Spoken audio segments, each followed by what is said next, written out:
Halo, masih dengan saya Dina Lailatul Hidayah. Apa mungkin kalian lupa? Sepertinya tidak ya. Di video yang terakhir ini saya akan menjelaskan tentang apa itu analisis naratif. Langsung saja mungkin ke materi. Pertama, konsep dasar naratif. Naratif berasal dari bahasa Latin yaitu nare yang artinya membuat tahu. Sebuah teks dikatakan narasi apabila terdapat beberapa peristiwa atau rangkaian dari peristiwa di dalamnya. Definisi narasi sendiri saya mengambil dari dua ilmuwan. Yang pertama ada Gerard Ganet pada tahun 1982 yang menyatakan bahwa narasi merupakan representasi dari sebuah peristiwa atau rangkaian peristiwa-peristiwa. Dan yang kedua adalah Gerald Prince pada tahun 2005 yang menyebutkan bahwa narasi adalah representasi dari satu atau lebih peristiwa nyata atau fiktif yang dikomunikasikan oleh satu, dua, atau beberapa narator. Dan yang selanjutnya adalah analisis naratif.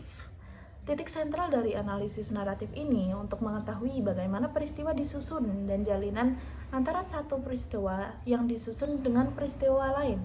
Mengapa peristiwa satu ditampilkan di awal, ataupun peristiwa tersebut mengapa ditampilkan di akhir? Mengapa peristiwa tertentu dijalinkan dengan peristiwa yang lain? Penggunaan analisis naratif ini banyak digunakan untuk analisis film atau novel yang menganalisis bagaimana alur cerita mengalir dari awal hingga akhir karena terdapat dua aspek penting yaitu cerita atau story dan plot atau alur. Manfaat dari adanya analisis naratif ini membantu memahami bagaimana pengetahuan, makna dan nilai diproduksi dan disebarkan dalam masyarakat. Dengan adanya analisis naratif ini juga bermanfaat untuk memungkinkan menyelidiki hal-hal tersembunyi dan laten dari sebuah teks. Selanjutnya ada struktur narasi. Di sini saya ada mengambil dua model. Yang pertama ada model Tsvetan-Todorov.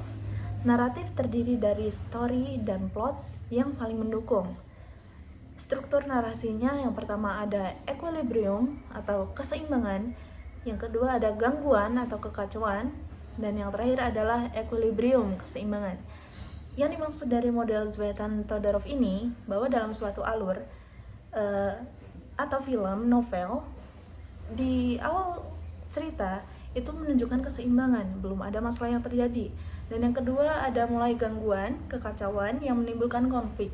Dan yang ketiga, muncul penyelesaian-penyelesaian yang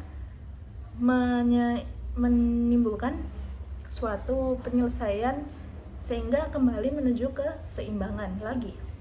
Dan yang kedua ada model Vladimir Prok. Di sini ada 7 aspek naratif, yaitu yang pertama the villain atau musuh, yang kedua ada the donor yang memberi informasi, senjata, nasihat pada pahlawan. Yang ketiga ada the helper, pertolongan yang datang untuk pahlawan. Yang keempat ada prince, princess, perempuan cantik yang menjadi teman pahlawan. Yang kelima ada the dispatcher yang mengirim pahlawan berperang menjadi penyelamat. Yang keenam ada the hero itu sendiri, yaitu pahlawan itu sendiri. Dan yang ketujuh the false hero, tampak seperti pahlawan padahal sebenarnya bukan. Mungkin cukup sekian dari penjelasan materi yang saya pahami tentang beberapa analisis yang ada pada metode penelitian kualitatif. Sekian dari saya. Terima kasih atas perhatian dan waktunya.